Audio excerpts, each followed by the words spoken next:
এই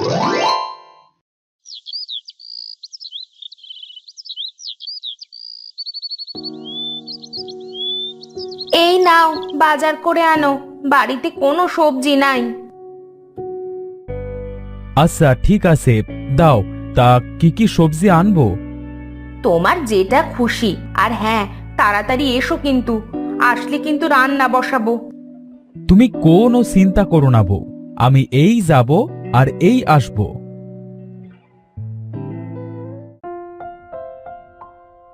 হ্যাঁ, আমি তো কচু কিনবো। বউ আমার কচু দেখলে তো খুব রাগ করে। আজ যে বউয়ের কি হলো, যা খুশি তাই আনতে বলল।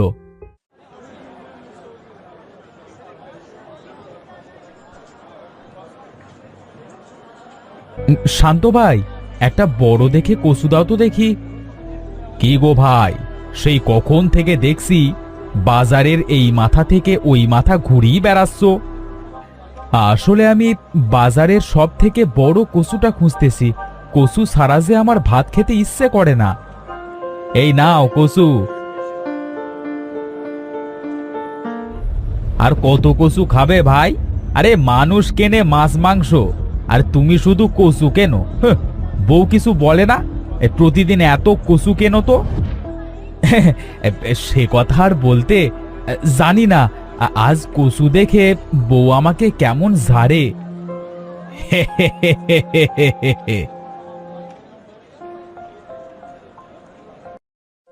জানি না আজ আমার কপালে কি আছে। আল্লাহ, তুমি আমাকে এ যাত্রায় বউয়ের হাত থেকে বাঁচিয়ে দিও।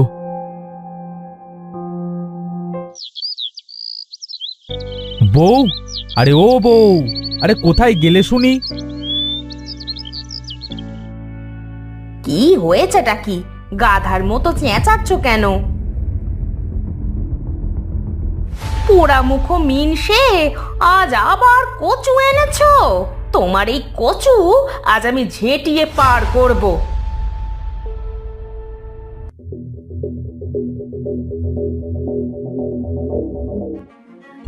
আরে আরে থামো বউ, থামো থামো। আজকের মতো মাফ করে দাও। আমি আর জীবনেও কোনোদিন কচু কিনবো না। তোমরা কি নিয়ে এমন মারামারি করছো শুনি? বাড়িতে তো আর দাঁড়াতে পারলাম না। দেখো না বোন, এই পোড়ামুখো মিনসে রোজ রোজ বাজার থেকে কচু কিনে আনবে। রোজ রোজ কি আর কচু খেতে ভালো লাগে বলো? কচু আমার খুব পছন্দ, তা আমি কি করব? কথায় আছে, কেউ কিছু পছন্দ করলে তাকে সেটা দিতে হয়। তো বারে বারে দিতে হয়, তাই না? এই তোমরা থামো, বলি জেবা, তোমার স্বামী যখন এতই কচু পছন্দ করে, তবে একটা কচুর ক্ষেত বানিয়ে দাও।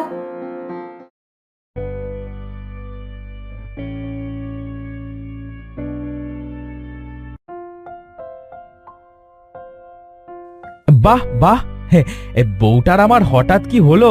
হ্যাঁ, কিছু না বলে কচু নিয়ে ঘরে গেল।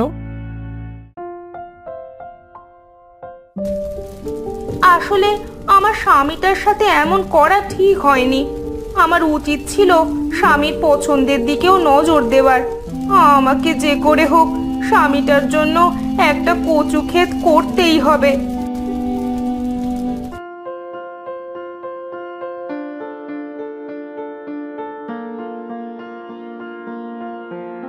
ও গো, শুনছো? ওঠো, খেয়ে নাও, তোমার কচু রান্না হয়ে গেছে।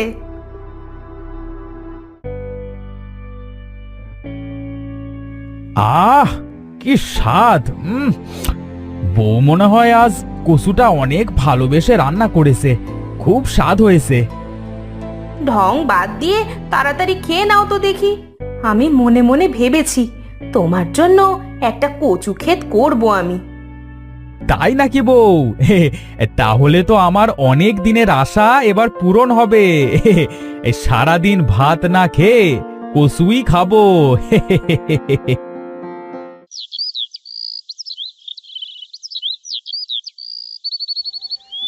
আহা, চারিপাশে কত সুন্দর সুন্দর দৃশ্য, মনটা একেবারে জুড়িয়ে যাচ্ছে। কিন্তু আমার কচু গাছের সন্ধান তো এখনো কোথাও পেলাম না। অনেকটা পথ যে চলে এলাম।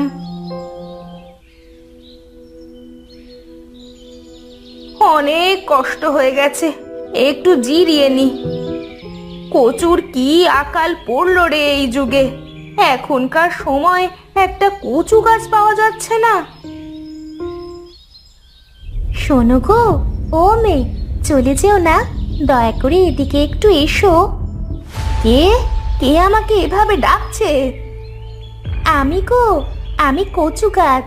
আমার গায়ে দেখো অনেক ময়লা জমে আছে, একটু পরিষ্কার করে দিবে?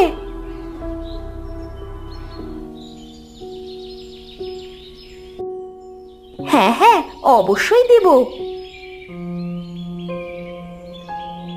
কিন্তু তুমি এত সুন্দর করে কথা বলতে পারো কিভাবে? কচু গাছ আবার কথা বলতে পারে নাকি? পারি তো, আমি হলাম কথা বলা কচু গো।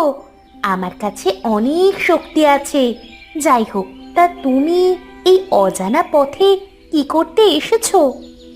তোমার খোঁজেই তো এসেছি। কি বললে? না মানে, আমি কচু গাছের খোঁজে এসেছি। স্বামী আমার খুব কচু পছন্দ করে, কচু ছাড়া সে কিছুই বোঝে না। তাই আমি মনে মনে ভেবেছি যেখান থেকে হোক একটা কচু গাছ এনে বাড়িতে কচু চাষ করব। তুমি তো দেখছি অনেক স্বামী ভক্ত। তা আমার খোঁজে যখন এসেছো, এখান থেকে একটা কচুর গাছ তুমি উঠিয়ে নিয়ে যাও। সত্যি সত্যি বলছো? তুমি আমার খুব বড় উপকার করলে। তোমার উপকার আমি কোনোদিন ভুলবো না গো কচু গাছ। তুমি আমার গায়ের ময়লা পরিষ্কার করে যে বড্ড উপকার করলে, আমি তো তোমাকে তারই প্রতিদান দিলাম। এই কচু লাগালে তোমার আর কোনো দিনও কচুর অভাব হবে না। তোমাকে অনেক ধন্যবাদ কচু গাছ।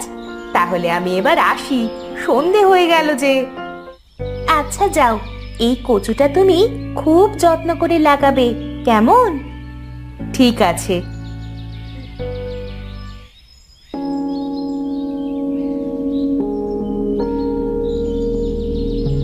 বউ, এসেছো? হ্যাঁ, আমি তো খুব চিন্তায় পড়ে গেছিলাম। কচুর জন্য বউ বুঝি আমায় ছেড়ে চলে গেল।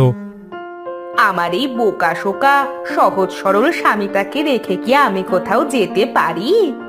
আমি তো তোমার জন্য এই কচু গাছ আনতে গেছিলাম, যেন তুমি সারা জীবন মাছ মাংস ছাড়া কচুই খেতে পারো।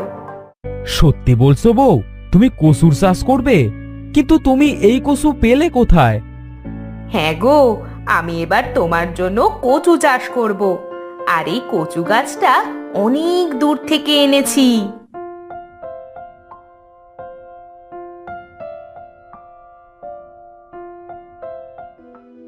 আচ্ছা চলো।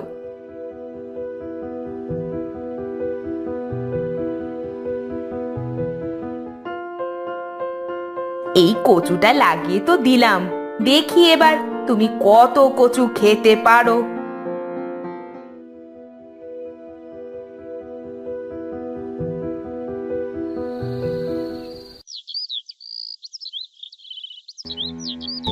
কই গো, ও বউ, দেখে যাও, তোমার কচু খেতে কচুতে তো ভরে গেছে। কি জাদুর কচু লাগালে বউ! ও মা, সত্যি তো এত কচু! এবার থেকে তো কচু আমরা বেচতেও পারবো, আর তোমাকেও পেট ভরে খাওয়াতে পারবো। হ্যাঁ গো বউ, এই তোমার লাগানো কচু আমার কষ্টটা অবশেষে বুঝতে পেরেছে।